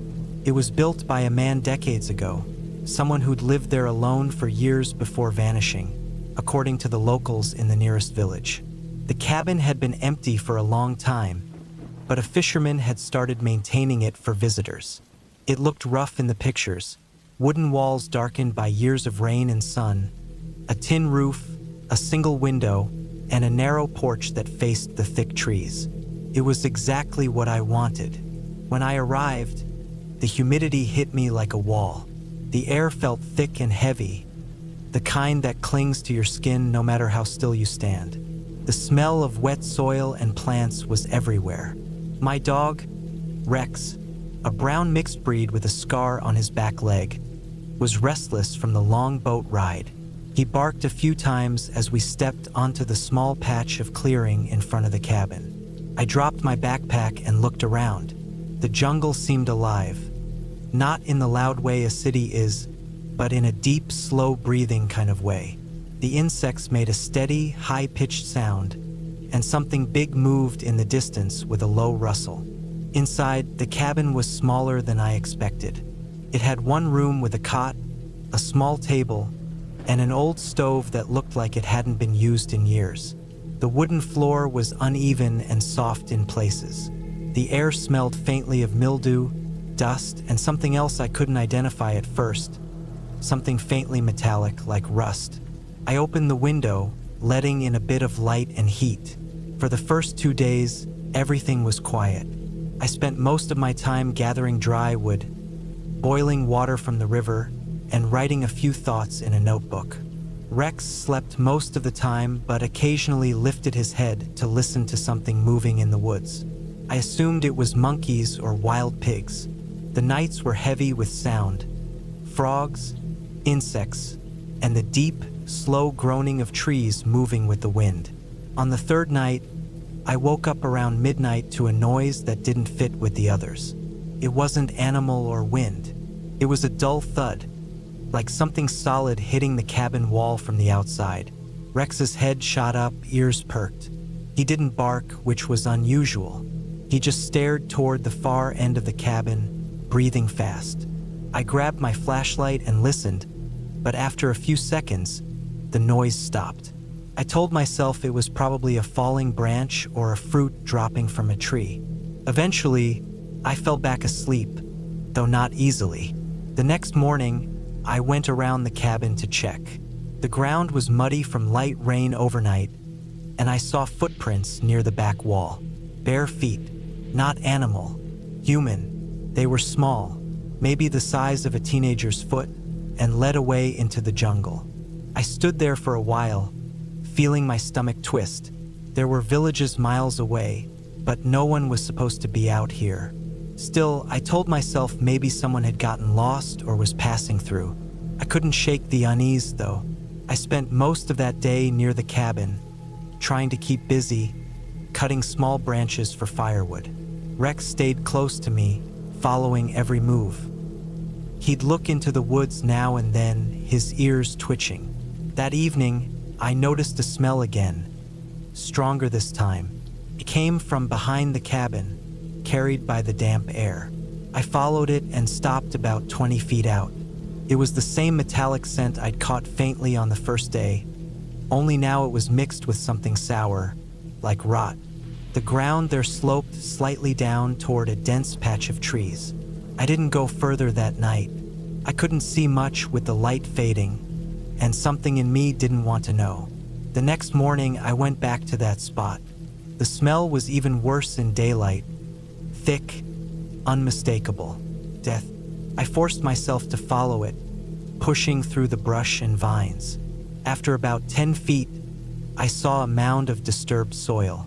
The earth was uneven, darker in color, as if someone had tried to cover something hastily. My hands shook when I started to dig. I didn't know why I did it. Maybe because I needed to know. I used a stick first, then my hands, pulling away wet clumps of soil until I saw it. Piece of fabric, dark green like an old shirt, then a bit of pale skin beneath it. I stumbled back, my chest tight, breathing shallow. It was a body, human. The face was turned away, the skin grayish, the hands stiff and swollen. I could tell it had been there for several weeks, maybe more. Flies swarmed around it in a thick cloud. There was no obvious wound that I could see, but the way the ground was disturbed, it looked like the body had been dragged there and covered quickly. I ran back to the cabin, Rex following, whining. My mind was spinning. I didn't have a phone signal out there, and the boatman wasn't scheduled to return for another week. The nearest village was almost a full day's walk. I felt trapped between fear and confusion, not knowing whether whoever buried that body was still around. For the next 2 days, I barely slept. I kept the lantern burning through the night, even though it drew insects by the hundreds. Every sound outside made me freeze. Once, I thought I heard footsteps, slow and soft, passing near the cabin in the middle of the night. Rex growled low, staring at the door, but didn't bark. I sat there with my flashlight gripped tight, waiting for something to happen. Nothing did, but the silence afterward was worse. By the 5th day, I made up my mind to leave early. I packed what I could, tied my bag, and decided to follow the riverbank downstream until I found a boat or a sign of people. The air was heavy, the kind that warns of rain. I took one last look at the cabin before I left. The window was slightly open, the curtains moving gently. For a moment, I felt like someone was watching me from inside, though I knew that was just my own fear feeding itself. I started walking fast, Rex beside me. The forest felt different now. Not alive in the same way as before, but heavy, almost pressing in. The sounds were sharper, louder, and every now and then I'd catch a smell of rot again, faint but unmistakable, carried by the damp wind. It took almost 6 hours to reach a part of the river where I saw a small fishing hut on the opposite bank. I waved and shouted until an old man came out and paddled across. I told him what I found, stumbling over my words, trying to explain where the cabin was. He listened without expression, then nodded once and motioned for me to get in. A few weeks later, after I was back in the city, I saw a short article online. It said that police had found the remains of 2 people near an abandoned cabin deep in the forest. One was a local man who had gone missing months earlier.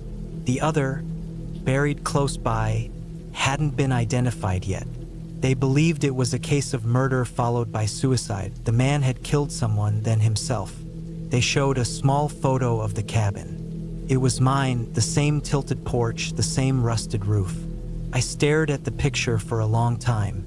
The smell that had been faint inside the cabin, the one I couldn't place on my first day, it wasn't rust after all.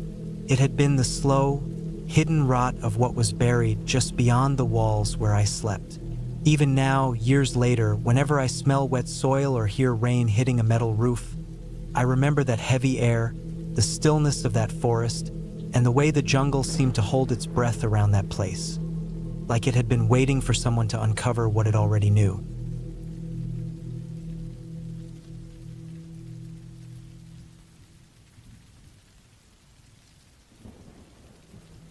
It was late October 2017 when I decided to take a break from everything. I had been working long hours at a construction site in Leeds, and I needed to get away from the noise, the traffic, and people in general. A friend told me about a small cabin he once rented in Northumberland, tucked deep in a wooded valley not far from an old hiking trail. I liked the idea. Somewhere isolated, quiet, maybe a bit rough, but peaceful. I packed my pickup with a few essentials: food, a small generator, a jerry can of fuel, and some tools, and left early one morning. The drive took nearly 6 hours. As I got closer, the narrow roads turned into dirt paths, winding between damp fields and thick forest. The air was colder there, sharper, with the smell of wet leaves and distant smoke. The cabin was smaller than I expected. 1 floor, a tin roof, and weathered wooden walls that looked like they hadn't been painted in decades. The porch creaked when I stepped on it, and the door took a bit of force to push open. Inside, it was simple. 1 room with a small wood stove, a table, a single bed, and a window looking out into the trees. I liked it. It had that kind of silence you don't get in towns. A silence that feels thick. You could hear every small sound. Wind brushing branches, dripping water, a distant owl. I unpacked, set up my little gas stove, and made a quick meal.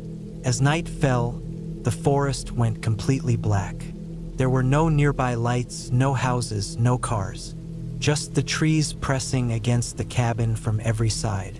That first night, I slept fine. The second night was when things started to feel off. I had been out collecting wood during the day, and I noticed what looked like old tire tracks along the path. Deep grooves in the mud, heading toward the forest and then disappearing into the brush. They didn't look recent, but they didn't seem ancient either. I didn't think much of it. But that night, around midnight, I woke up to a sound outside. A steady crunching noise, like someone walking slowly on the wet leaves. I froze for a moment, lying there in the dark. The sound moved around the side of the cabin, then stopped near the window. The window didn't have curtains, just an old mesh screen. I could feel the hairs on my arms stand up. I didn't move. After a few seconds, the sound faded away, replaced by the constant drip of water from the roof. I told myself it was probably a deer, maybe a fox. In the morning, I checked outside. The ground was soft, and I could clearly see shoe prints. Not boots, but sneakers heading around the cabin and into the trees.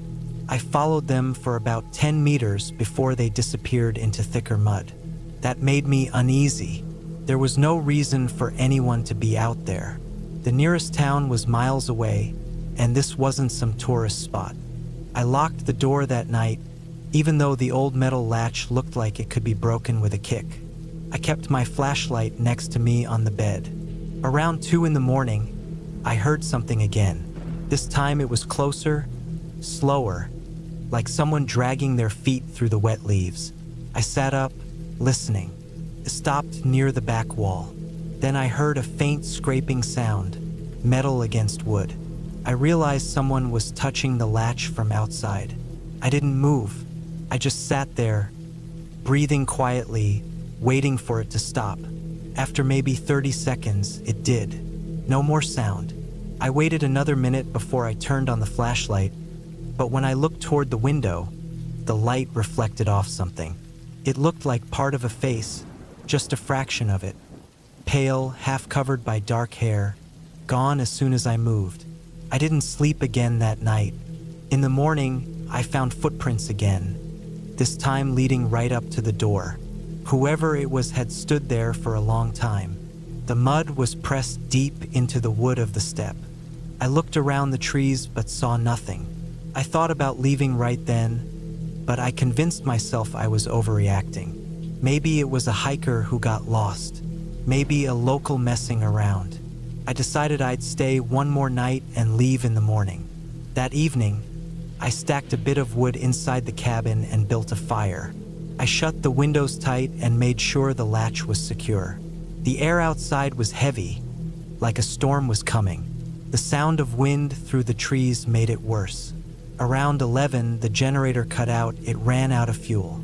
The silence that followed was almost unbearable. I sat there with only the firelight flickering on the walls. Then, just after midnight, I heard something again.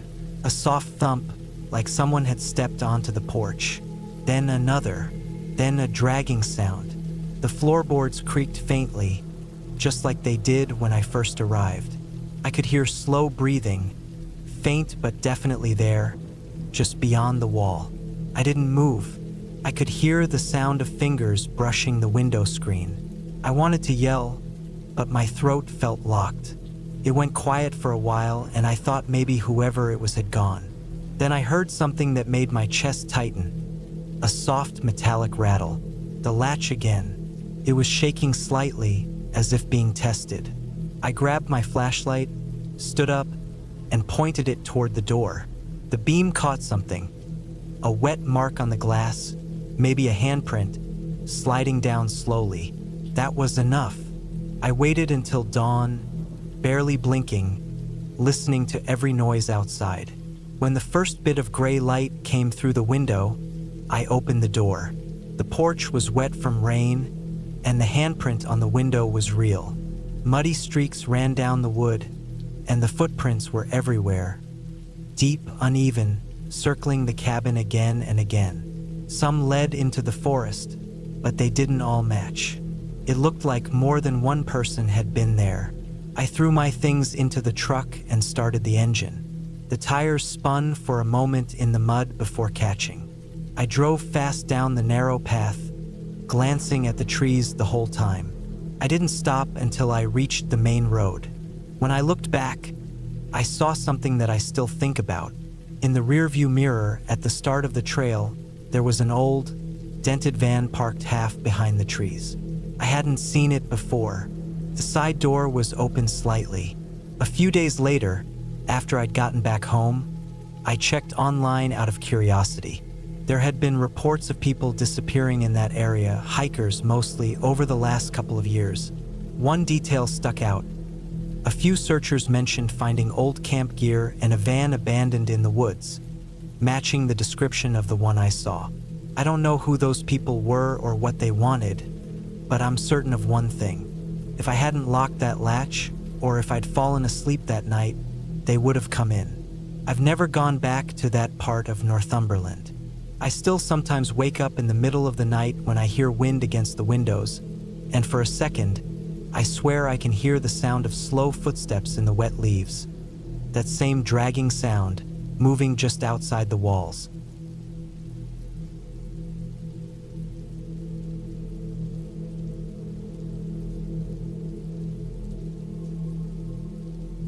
It was late October of 2018 when I decided to take a short break from everything. I'd been living in the city for too long. Traffic, noise, screens, endless work, and I felt like my head was burning out. I needed quiet. I needed somewhere that didn't smell like exhaust fumes or coffee shops. So, I packed up my old pickup, loaded a few days' worth of food, a sleeping bag, and some basic tools, and drove north into the woods of Montana. My dog, Duke, a big German Shepherd mix, sat in the passenger seat with his head out the window, ears flapping in the wind. He always seemed happiest on the road. I had access to an old hunting cabin that used to belong to a friend of my father's. It was small, just one room and a porch, sitting near the edge of a narrow lake surrounded by pine and aspen. The last time I'd been there was in my teens, and I remembered it being quiet, peaceful, and a little eerie at night. That was exactly what I wanted. A place far from people where I could clear my head. The drive took most of the day. The sun was already low when the gravel road turned to dirt and the trees closed in on both sides. The farther I went, the rougher the road got. I had to crawl over roots and rocks, the truck creaking as if it hated me for taking it this far. By the time I reached the cabin, the sky was dim and gray, and the cold had started to set in. The cabin looked smaller than I remembered. Leaning slightly, roof sagging, the window frames warped and faded. The lake beside it was dark and still, like a sheet of glass. I parked near the porch and let Duke out. He ran a few circles, sniffed the air, then barked once before settling down beside the steps. I unlocked the door. It stuck a bit but gave in with a hard shove. Inside, it smelled like old wood, damp air, and something faintly metallic like rust. Dust covered everything. The table, the shelves, the old wood stove in the corner. There was a stack of firewood against the wall, dry enough to use. I lit a fire and watched the orange light spread through the room. Felt better instantly. That first night was calm. I made a simple meal from canned beans and bread, gave Duke his food, and sat by the fire while the wind outside moved through the trees. The cabin creaked and popped, the sound of the old wood adjusting to the night air. Duke stayed close, head on his paws, eyes half open. When I finally laid down in my sleeping bag, the warmth of the fire still in the air, I thought I might actually sleep well. But sometime after midnight, I woke up. It wasn't a noise that woke me, not exactly. It was more like an absence of sound. The fire had burned low, and the room was dark except for a few glowing embers. I could hear nothing. No wind, no insects, not even the lake outside. It was that thick kind of silence that presses on your ears. Duke was sitting up beside me, not moving, his ears stiff and forward. His breathing was slow but heavy. I could barely see him, just his outline in the dim light. Then I heard it. It was faint, from outside, somewhere near the tree line behind the cabin. A crunching sound, like someone stepping on dry leaves, slow and careful. One step, then a pause. Another step. It was too heavy to be a small animal, too steady to be wind. My chest tightened, and I stayed still, trying to make sense of it. I thought maybe it could be a deer or even a bear, but the way it moved didn't sound right. It was cautious, deliberate. Duke stood up, growling low in his throat, not loud but deep enough that I could feel it through the floorboards. I didn't move. The steps stopped. For a long time, nothing happened. Then I heard it again, this time closer to the cabin, behind the wall near the stove. The wood creaked faintly under the sound. Duke barked once, sharp and loud, and the noise outside stopped completely. I waited for several minutes before I got up. I put on my boots and jacket, grabbed the flashlight from the table, and slowly opened the door. The cold hit me first. Sharp, damp air that smelled like pine and soil. The beam of the flashlight cut through the darkness, catching bits of fog near the ground. I didn't see anything at first. The trees stood silent, the lake still as a mirror. I walked around the cabin, scanning the ground. There were prints in the dirt, large, boot-shaped prints, leading from the trees toward the back of the cabin, then turning away toward the woods again. They were fresh. I felt my stomach drop. This place was supposed to be miles from anyone. I hadn't seen another car since I left the highway that morning. Whoever had been there wasn't trying to hide the fact that they came close, but it was strange how they just stopped. No tracks leading away clearly, just a mess of disturbed leaves near the tree line, like someone had been standing there for a while, watching. I went back inside, locked the door, and added more wood to the fire. Duke didn't lie down again that night. He stayed near the door, ears twitching at every sound. I stayed awake too, sitting by the fire with the flashlight in my lap until the first light started to break through the window. The next morning, everything looked harmless again. The lake reflected the bright sky, and birds were moving between the trees like nothing had happened. I felt ridiculous for getting so tense. I told myself maybe it was a hunter passing through or someone lost in the woods. Still, I couldn't shake the unease. I walked around the area in daylight, checking for more signs. I found the same boot prints heading deeper into the woods, but they faded after 50 or 60 feet. That day, I tried to keep busy, cutting wood, cleaning the place, taking Duke on a walk along the shore. But the entire time, I couldn't stop glancing back toward the trees. I kept imagining that figure, whoever it was, standing out there in the dark, listening, waiting. By sunset, I decided I would leave the next morning. The air had grown colder, and clouds were moving in fast. I didn't want to risk getting stuck in the woods if it rained or snowed overnight. I packed most of my stuff, leaving only what I needed for one more night. That night, it happened again. I had just started to doze off when Duke began growling low. The fire was still burning, and I could see his eyes glinting in the light. The sound came again. Footsteps, this time from the front porch. Slow, heavy steps across the wooden boards, stopping just outside the door. I could see the faint shadow under the doorframe, a dark shape blocking the crack of light from the fire. My throat felt dry. I didn't move, didn't even breathe loud. Then came the sound of the doorknob. Turned slightly once, then again like someone testing it. Duke barked fiercely, lunging toward the door, and the knob jerked. The boards outside creaked as the steps retreated fast, moving off the porch and into the woods. I rushed to the window, trying to catch sight of whoever it was, but all I saw was darkness and faint movement between the trees. I didn't sleep after that. I sat awake with my flashlight and the axe I'd brought for splitting wood, listening to the woods until morning. As soon as daylight came, I packed up everything, loaded the truck, and left that place without looking back. On the drive out, I noticed fresh tire marks near the main road, close to where the dirt path began. Someone had been there recently, probably parked and walked in. The thought of someone wandering that far into the woods at night, coming right up to the cabin, made my stomach twist. When I finally reached the highway, I pulled over and looked at Duke. He was lying across the seat, eyes half closed, exhausted but calm again. I reached over and patted his head. That was the last time I ever went back to that cabin. I didn't tell anyone what happened, because there wasn't much to tell. No proof, no faces, just prints, noises, and that quiet pressure of being watched. But even now, years later, whenever I think about it, I still remember that silence. The way the woods held their breath. The way Duke growled, low and steady, before anything even started. I don't know who was out there that night or what they wanted, but I know one thing for sure. If Duke hadn't been there, I might have opened that door.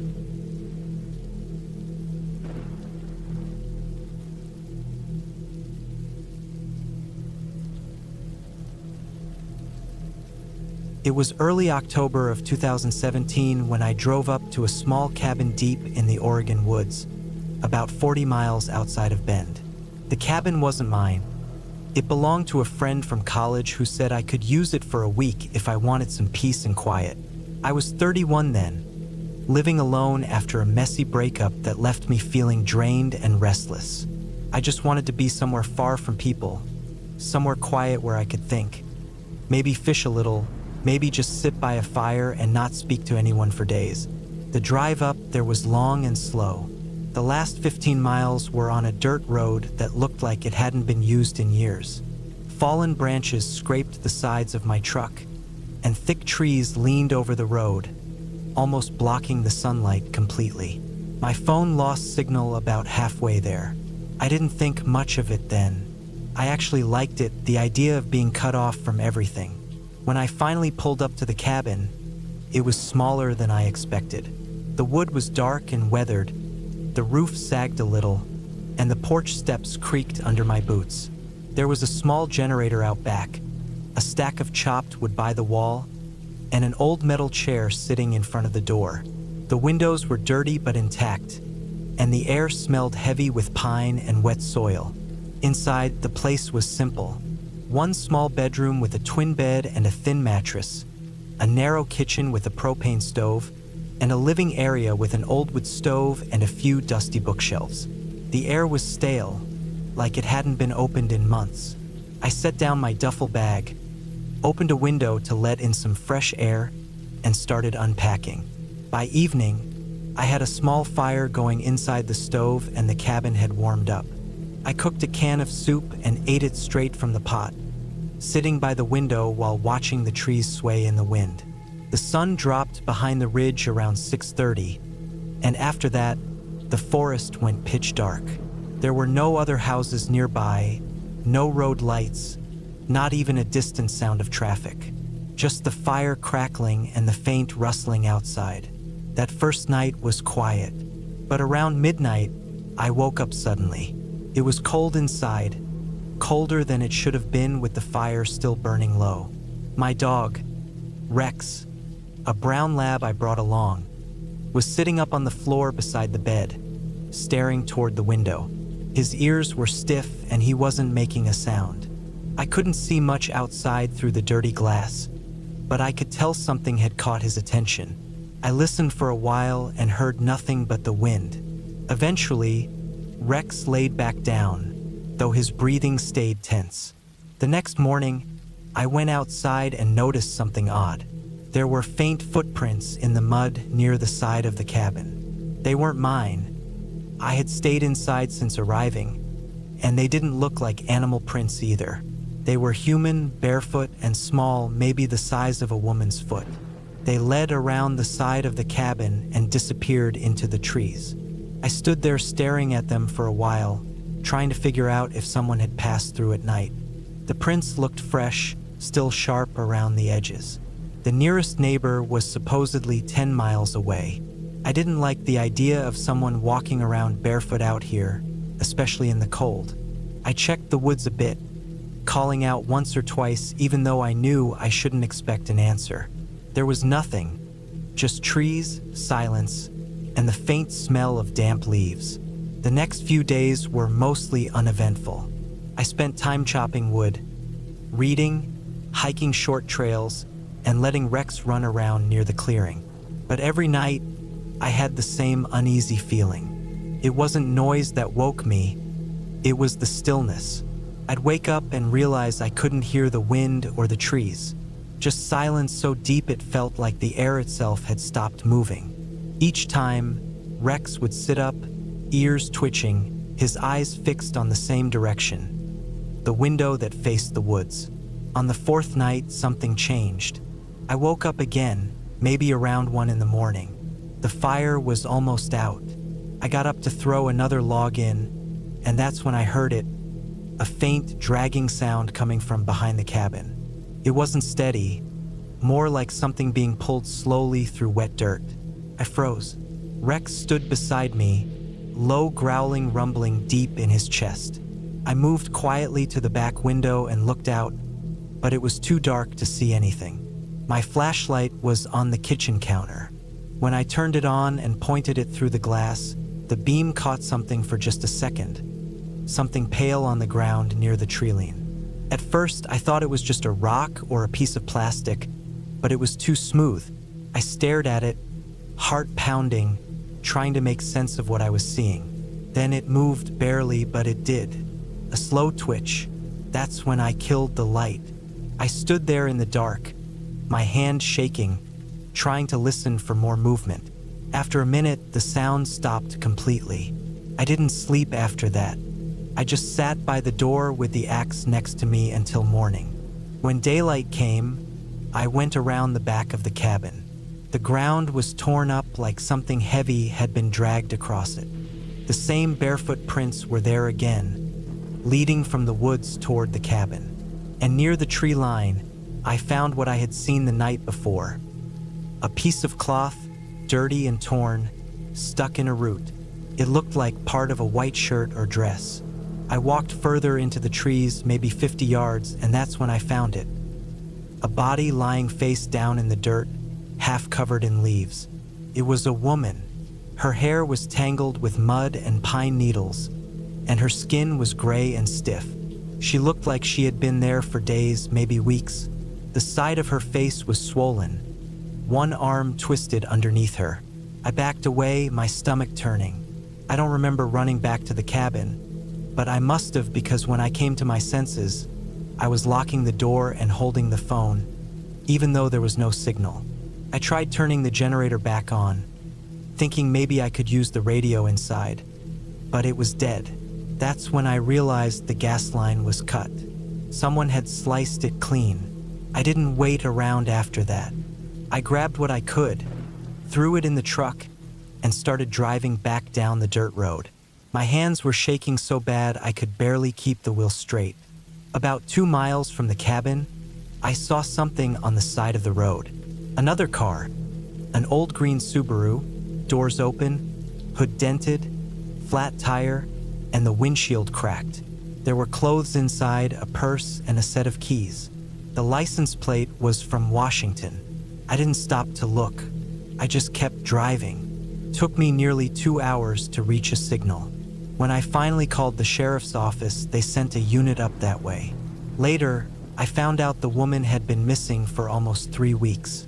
She'd been camping with her boyfriend near that area, and he'd vanished too. The police said the damage on the car suggested someone had hit it hard, like it was run off the road. They questioned me for hours, checked my truck, my clothes, everything. I told them everything I could remember, which wasn't much beyond what I saw. They never found her boyfriend. A month later, I got a call saying the case was still open, but they had no leads. The cabin was sealed off as part of the investigation. I never went back there again. Sometimes I still wake up at night thinking about that dragging sound behind the cabin, wondering if I was supposed to find her, or if whoever did that was still out there, watching me that night from the woods. Every time I drive through Oregon now and see a tree line that looks too thick, too quiet, I get that same feeling again, the silence that feels wrong. The kind that doesn't mean peace or calm, but something waiting. And sometimes, when the wind hits just right, I swear I can almost hear it again. That slow, heavy drag across the dirt, moving closer to the door.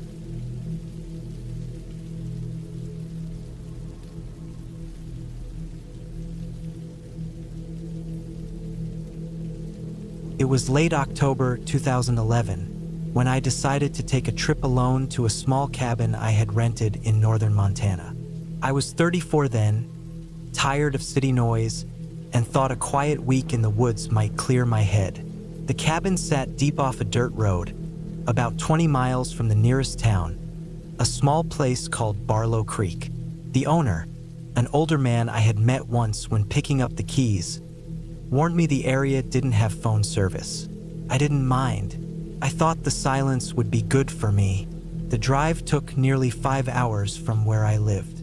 The last stretch of the road was rough, with loose gravel and potholes that forced me to slow to a crawl. On both sides of the road, tall pine trees stood like walls, blocking the sunlight in places. It was late afternoon when I finally reached the turnoff that led to the cabin. There was no gate, just a narrow path that wound through the trees. When I pulled up, the cabin looked smaller than it had in the photos. Dark wood siding, an old tin roof, a porch that leaned slightly forward. The place looked tired but solid. Inside, it was simple. One main room with a small kitchen area, a wood stove, and a narrow hallway leading to a single bedroom and a bathroom. The smell of old wood and dust filled the air. The furniture was basic: an old couch, a small table, 2 chairs, and a single bed in the back room with a thin mattress.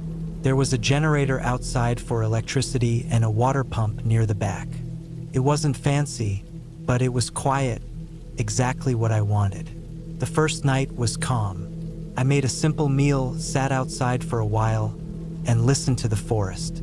The wind moved through the trees in long sighs, and every now and then I could hear the distant rush of water from somewhere beyond the woods.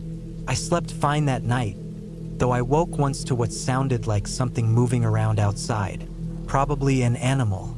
When I stepped out in the morning, I found paw prints near the porch. Coyote, maybe a fox. The second day I spent exploring the woods nearby. The air was cold, the kind of sharp cold that cuts through your clothes when you stop moving. I followed a faint trail that led down a slope and toward a creek. The water was clear, the rocks smooth and green with moss. There were signs of wildlife everywhere. Broken branches, droppings, faint animal tracks pressed into the mud. I walked for hours until I realized how easy it was to lose my sense of direction in those trees. Everything looked the same. I decided to head back before the sun dropped too low. That night, something felt different. The woods seemed quieter than before. Even the wind had stopped. The silence made every small sound inside the cabin louder. The ticking of the clock, the creak of the floorboards when I moved, the faint hum of the generator outside. Around midnight, I woke up to a noise again. This time, it wasn't animal sounds. It was something metallic, like a distant clinking. I stayed in bed, listening. After a minute or two, it stopped. In the morning, I checked around the cabin. Nothing looked disturbed. I told myself it might have been the generator cooling off or some part of the roof shifting from the cold. Still, something about it unsettled me. The rest of the day, I stayed close to the cabin. I chopped some wood, read a little, cooked, and tried not to think too much about it. That night, I heard the sound again. Sharper this time and closer. It wasn't the generator. It sounded like metal against metal, steady but faint, coming from somewhere in the woods behind the cabin. It went on for maybe 20 seconds, then stopped completely.